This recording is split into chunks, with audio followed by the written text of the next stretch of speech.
And hello, everyone. All About the Gyro here. Welcome to part 2 of vlog 14. So if you have not watched part 1 yet, make sure you do. I'm going to link it in the description.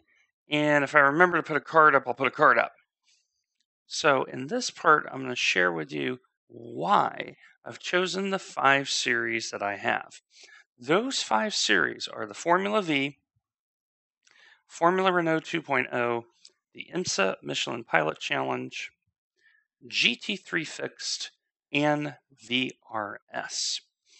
So, this particular video was because of a question I received from none other than Kenjuchi Racing, Robert Plumley. Robert, great streamer, works with iRacing, I believe.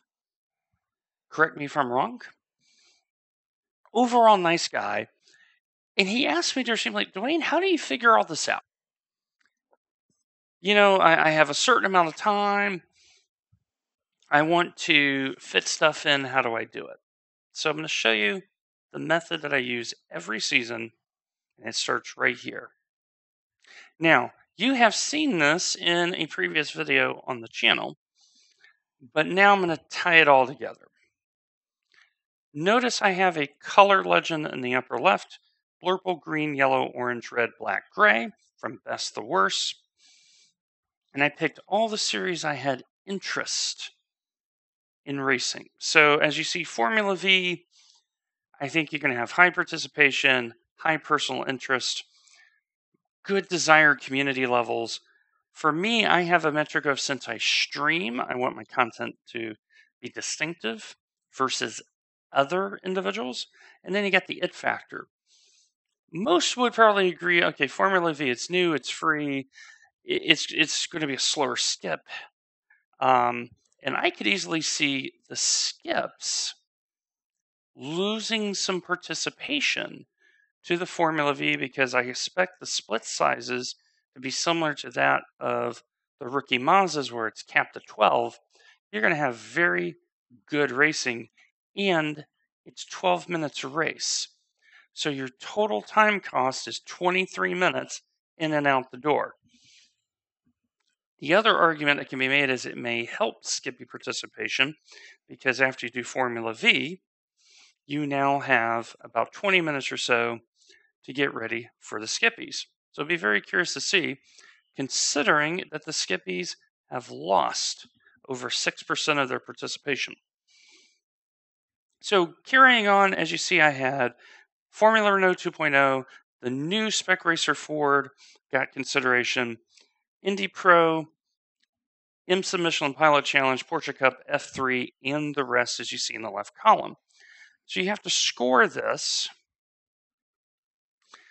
And the idea of this is rule out the ones that you're not doing.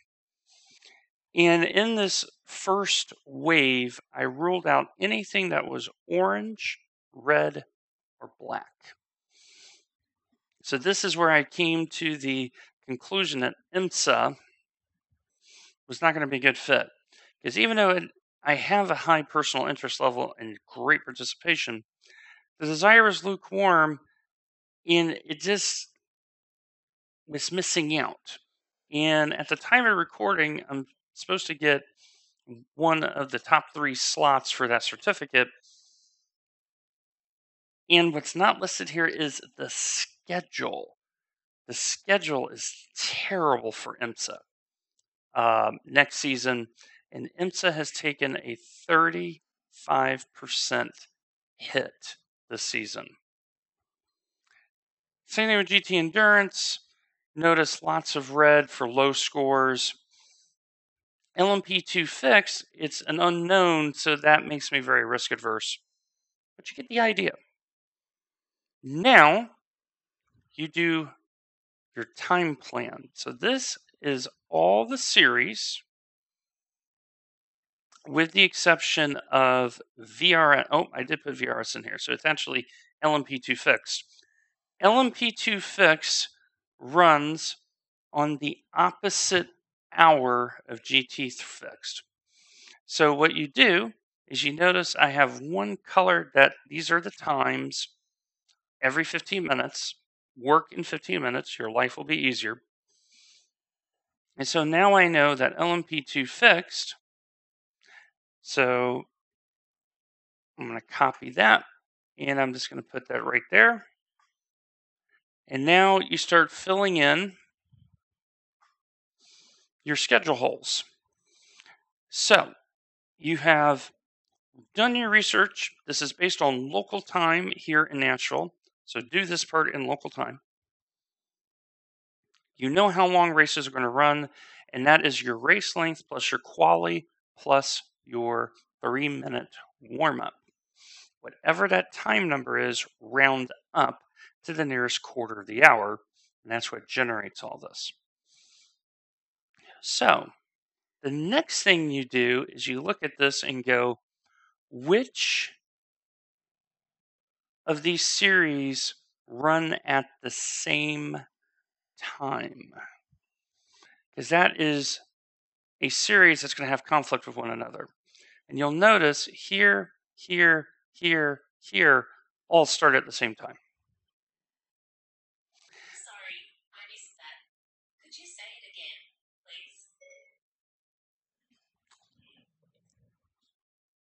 please? And I will leave that in because that's kind of a comical moment when Apple's assistant tries to be helpful when you don't need its help. Anywho, so all of these events run at the same time, and that's a problem because remember, we're doing this time plan to figure out what we want to race, followed by what we can race, and then make those final decisions. So, this is where you have to look at how many people are participating. That's going to be a big thing because you may want to do a lesser known series. You also may want to do a more populated group of races. So, where did I get all that information? Well, I'm going to share this with you. It's called iRacingstatscom. So, iRacingstatscom is this wonderful website where it collates all the data of iRacing in terms of splits.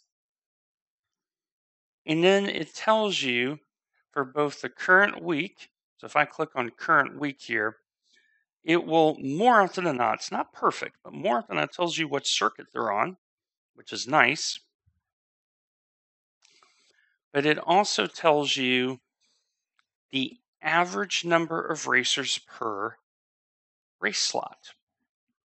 So for example, VRS this week is at Spa, and so far this is recorded on Tuesday afternoon Nashville time, so we're just starting the week. 101 people per race, DPR, drivers per race. Now you can come over here and do a measurement of the current season and go, oh, Spa is down from the average 151 versus 101. Well, why is that? Well, it's week 12. Spa has a history of bad off tracks and accidents. This is a tough close for a lot of people. That's why you see attendance down. But this is one of my semi-secret weapons using figuring out how to decide which series to race. Now, the second thing, semi-secret weapon, is this spreadsheet. Now, this spreadsheet was made by someone on the forums. Just do a search for Season 3 unofficial schedule, and you can look at this spreadsheet. And this is a real-time spreadsheet. So, notice some of the schedules aren't out yet, even though they're supposed to have it in by May 14th. But the key number you're looking at is split size. So, Formula Renault, for example, 26, but they're consistently averaging 30, which means every time Formula Renault comes out, expect 2 splits. That's nice if you are at certain I ratings where you know okay, I can be either at the bottom of the top split, or I may be in the bottom split instead of the top split, and now I can enjoy my race a little bit. And it provides all of this information. So, between those pieces of information, you now come back to your spreadsheet and you start going, okay, what's how am I going to go about this? So now that we're back on the spreadsheet, the next thing you look at is track plan. So that spreadsheet gives you all of the tracks. You just copy the column, paste it in here, remove the color formatting.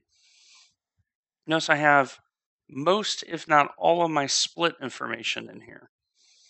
So this is still a work in progress, even though I know when I'm going to race.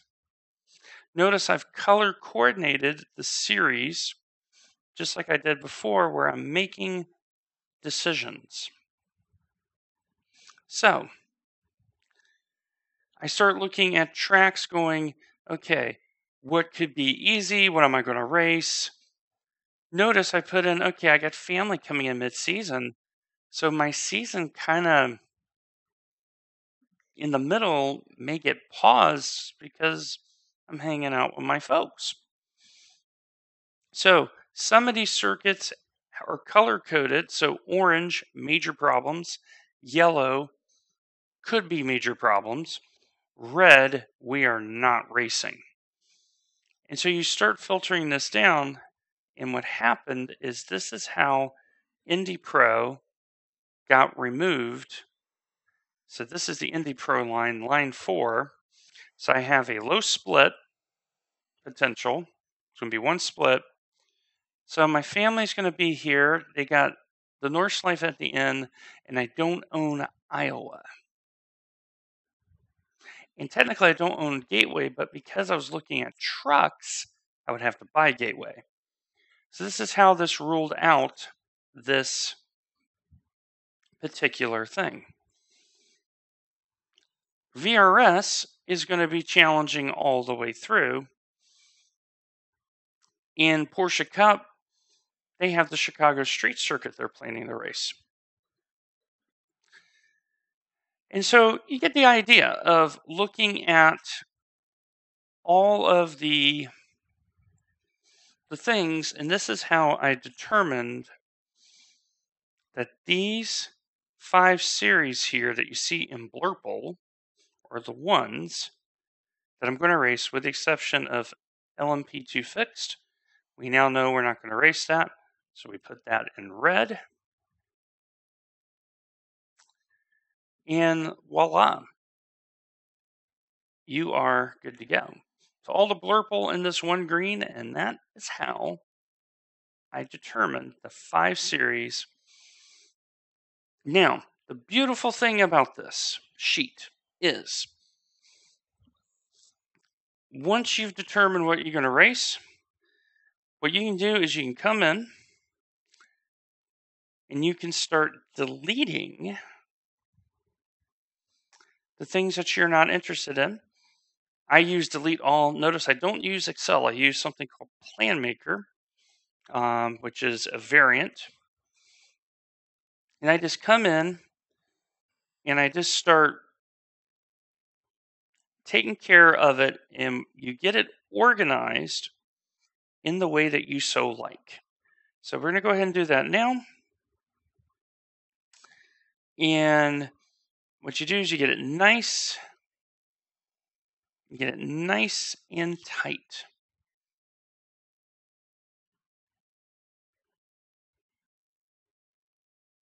And then once you get done with this,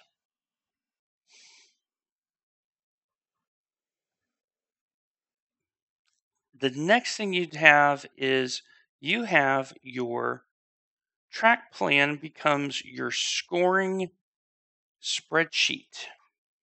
So you can now track all of your scores. And I'm going to do that and put that there, and voila. So I don't know what the tracks are for Formula Renault and Formula V yet. That's why you see blanks. But I know I'm going to race the series. I even put split times. This information was in GMT because I grabbed them off of the Racing Stats bot that lives on the Snail Racing Discord. So thank you, Annie and Larry, for having that wonderful service. So now, once these two schedules are published, you can fill them in. And then you can start rating what tracks are going to be difficult. Note, VRS and GT3 Fix run the same calendar. That's why you see them twice. And that's it. What you do is when you do a race, you come into the cell and you can start putting your scores in brackets. Or what I prefer to do is I come down here, I do an insert cells, and I did that wrong, so undo, insert cells, and then what I do is I clear out all the formatting, because I don't want the formatting, and here is the sum of all the numbers here. So you can put all of your scores in brackets here and then the sum, or you can just put this as a sum line, and it tells you how well you did in that series for the week. Now, what I like to do is, because I like running for championships, is I put all of my scores in the track box. This is my championship point tally. So remember, you get 4 cracks per series, because I like knowing where I'm at. So how do I do that?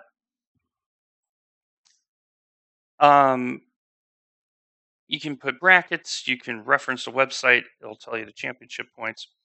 But either way, whether you put your IR gain or loss in this box or championship points in this box, you have it. And then down at the bottom, you can do your weekly IR where you can sum this, and so on and so forth. So there you go. This is how I do it. Any questions? Make sure you leave comments down below. Make sure you like, follow, subscribe.